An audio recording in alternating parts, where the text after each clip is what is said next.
Queridos amigos del taller de filosofía, pues hoy, lunes 28 de agosto del 2023, les grabo y les mando la lección 0029, que es una continuación perfecta, muy estrecha, con la lección anterior, donde habíamos dicho, recuérdenlo por favor, que el conocimiento es un acto necesariamente inmaterial, porque es evidente que las cosas materiales se nos hacen presentes sin su materia. De lo contrario, como decíamos ya, ser conocido implicaría bilocarse y nuestra cabeza sería un enorme almacén. Así que la intencionalidad del conocimiento supone inmaterialidad, incluso cuando conocemos a través de los sentidos, que son órganos corporales.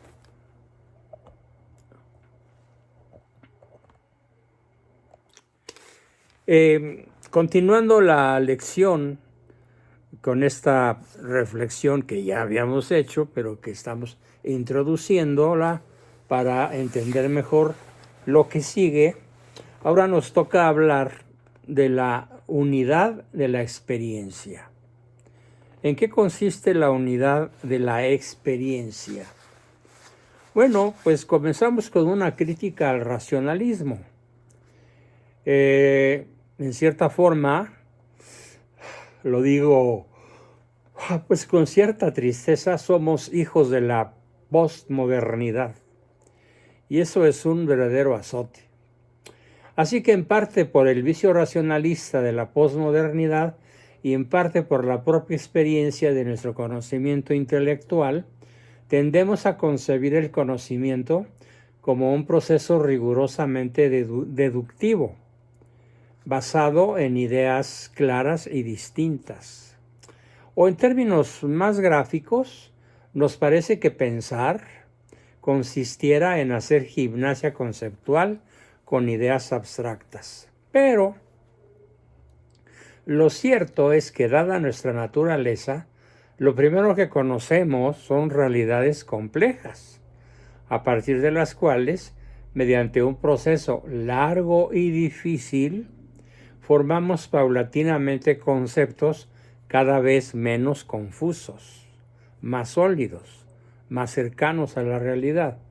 Para un niño, todo lo que tenga cuatro patas suele ser perro, gato o león, según el caso, y todos los vehículos son auto. Por lo mismo, nos resulta más fácil comprender lo complejo que lo simple. De hecho, la sabiduría y su acto propio, como ya lo habíamos dicho, no consisten en saber muchas cosas. No. A ver, esto es esencial. Sino en entender perfectamente cosas sencillísimas que todo el mundo puede saber. Así, por ejemplo, saber que Dios es bueno, o en el orden de la fe, saber que el Verbo se hizo carne, es un acto que está al alcance de todos. Pero si realmente comprendiéramos lo que estamos diciendo, estos sencillos conceptos, fíjense bien, Dios es bueno, o el Verbo se hizo carne, cambiarían totalmente nuestra vida. Eso es lo que sucede con los santos. Lo que interesa destacar aquí, pues, es que lo primero que se nos presenta a la experiencia es un todo complejo y configurado, del cual solo posteriormente podemos distinguir sus aspectos. Así que la experiencia, esto va como definición, la experiencia es el conocimiento directo e inmediato de la realidad, en cuanto ésta se hace presente como fenómeno concreto. Es conocimiento directo e inmediato, es decir, intuitivo, pues la realidad percibida se nos presenta directamente y sin intermediarios. Es la misma cosa la que, en virtud de alguna cualidad suya, capaz de inmutar nuestros sentidos, nos manifiesta su propia realidad. El animal siente porque hay algo que altera sus sentidos, pero no siente la alteración de su sentido, sino la cosa real. La carne, por ejemplo, la presa, la jirafa, el cervatillo que el león se va a comer. Considerada como acto, la experiencia es por lo mismo, es pues lo mismo que percepción.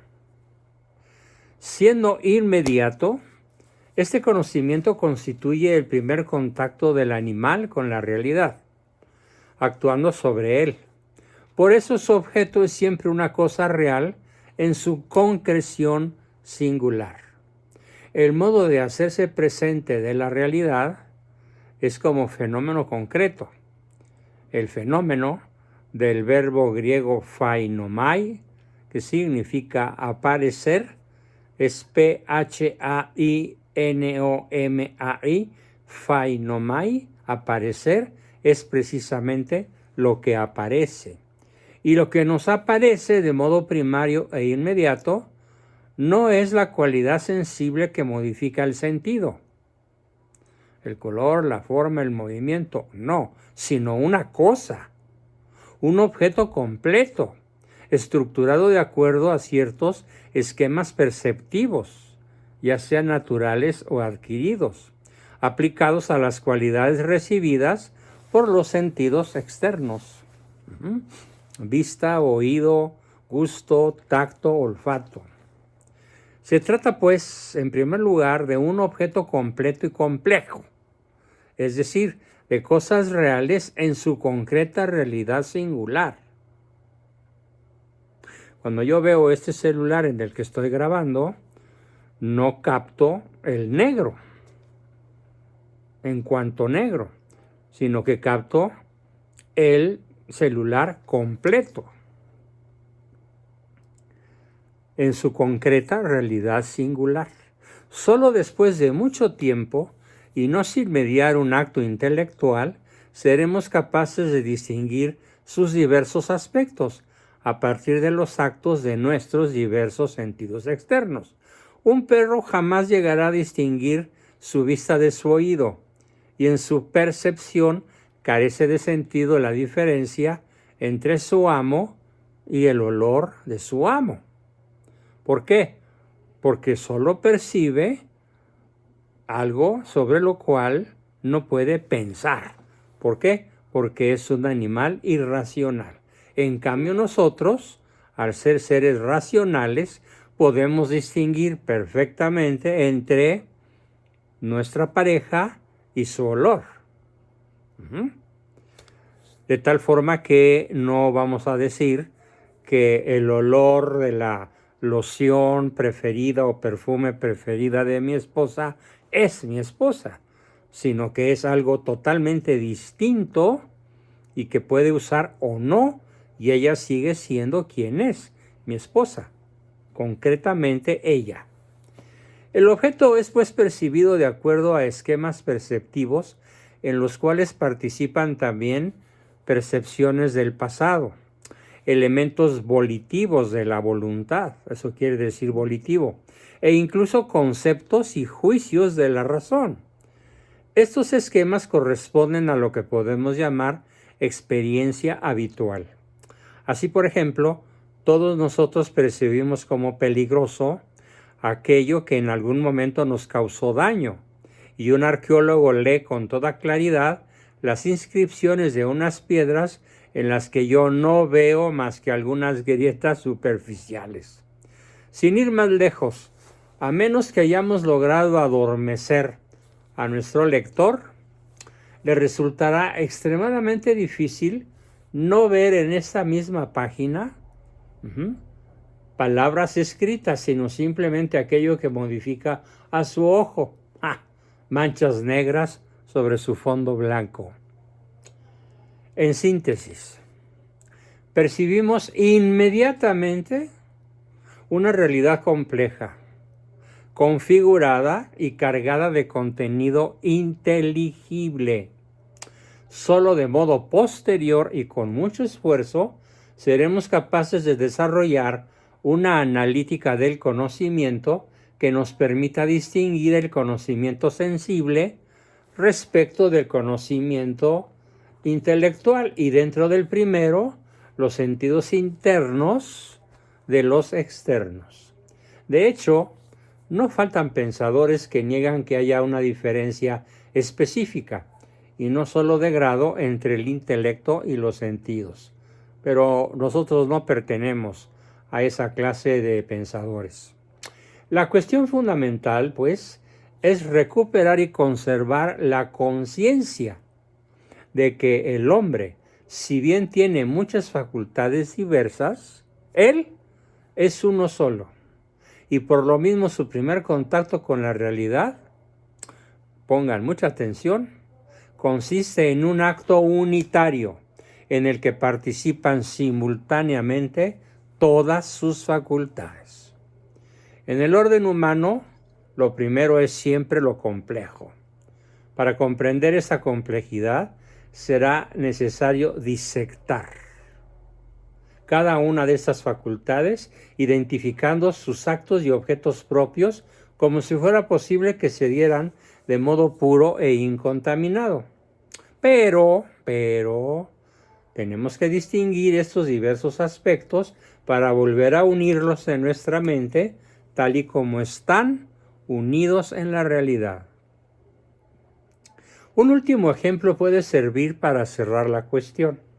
Normalmente escuchamos decir, casi siempre con intención escéptica o relativista, que en la realidad no existe lo blanco ni lo negro, sino solamente una infinita gama de grises, lo cual hasta cierto punto podría ser cierto, pero también lo es que el único modo de hacer inteligibles los grises que componen esta realidad es lograr entender en aspectos separados e independientes lo que es el blanco en estado puro y lo que es el negro en estado puro, aunque no existan en la realidad, según dicen estos. Y entonces, solo entonces podremos volver a esta misma realidad para considerar en qué medida se da el blanco o el negro en cada uno de los diversos estados del gris. En resumen, conocemos en primer lugar lo complejo y lo concreto, pero solo lo entendemos a través de una síntesis de aspectos simples y abstractos. Continuemos con la relativa subjetividad de la experiencia. Todo lo que se conoce es conocido según el modo del cognoscente. No hay experiencia neutra, ya que estará siempre determinada por las disposiciones subjetivas de aquel que conoce. Así, por ejemplo, nuestro gusto musical varía según nuestro estado de ánimo, y un mismo gesto puede significar amistad en una cultura y una ofensa en otra, y no se digan las palabras. Sin embargo, no es lícito sacar conclusiones escépticas a partir de estos hechos cotidianos, pues por mucho que cambien nuestros gustos o disposiciones afectivas o culturales, las cosas externas no pueden entrar en nuestros sentidos de un modo diverso del que lo hacen. Sea que me alegre o me entristezca, sea que me guste o me moleste, el sonido, el gusto u olor que percibo es siempre el mismo.